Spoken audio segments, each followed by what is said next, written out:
Je suis crevé.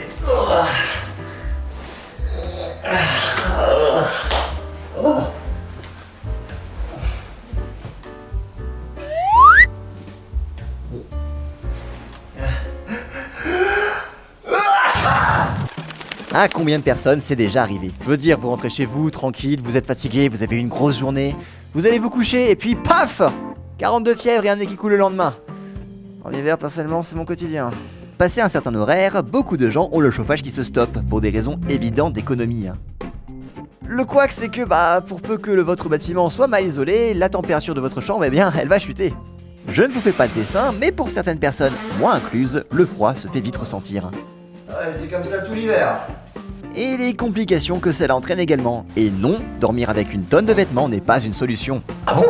Bonjour à toutes et à toutes, vous êtes sur la chaîne YouTube de Pearl Diffusion et aujourd'hui nous allons braquer les projecteurs sur la couverture polaire chauffante de Wilson Gabor. Premièrement, pourquoi est-ce que c'est important de ne pas avoir froid lorsque l'on dort? Saviez-vous que la température de votre corps diminue lorsque vous dormez? Pas d'inquiétude, c'est un processus naturel. C'est notamment dû au fait que vous ne faites plus rien et ne bougez presque plus. Pour passer une bonne nuit réparatrice, il faut maintenir votre corps au chaud, et c'est pour ça que l'on met généralement une couverture. Sinon vous risquez d'attraper respectivement froid, le rhume et une sale tronche le lendemain. Mais voilà, que faire si malgré vos 15 couvertures, vous avez quand même froid? Eh bien chez Wilson Gabor, ils ont dû se dire qu'ils allaient chauffer la couette, tout simplement. Voilà à quoi ressemble notre couette une fois déployée. 1m85 de hauteur pour 1m65 de longueur. La couverture est fabriquée en fourrure synthétique et sa couleur brune s'accorde très bien avec une ambiance bien chaleureuse. Vous remarquerez que l'unité de contrôle se situe ici. Vérifiez bien qu'elle soit branchée si vous souhaitez vous en servir parce que sinon ce sera juste une couette normale. Pour les exemples, je vais m'installer sur le canapé mais cela fonctionne à l'identique une fois allongé sur votre lit. Une fois l'unité de contrôle reliée à la couverture et branchée sur secteur, la télécommande va s'allumer. Le premier bouton à presser, je vous le donne dans le mille, c'est le bouton Power. Par défaut, le niveau de chauffage sera sur 4. Utilisez le petit bouton du haut pour augmenter ou baisser la température. Il existe un total de 10 niveaux de chauffe, le 10e étant représenté par un H, certainement pour Hot, alias chaud en anglais. Tout du moins pour l'usage courant qu'en font les anglais, maintenant vous me dégagez cette image. Du niveau 1 à 10, vous partirez de 30 à 48 degrés pour le niveau le plus élevé. Si pour X ou Y raison la couverture venait à chauffer au-delà, le chauffage se coupera de lui-même.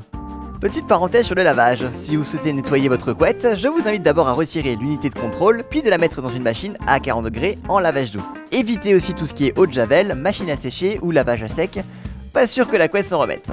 Observateur que vous êtes, vous aurez remarqué la présence de ce bouton en dessous de celui de la température. Quand on appuie dessus, des chiffres allant de 1 à 9 se mettent à clignoter.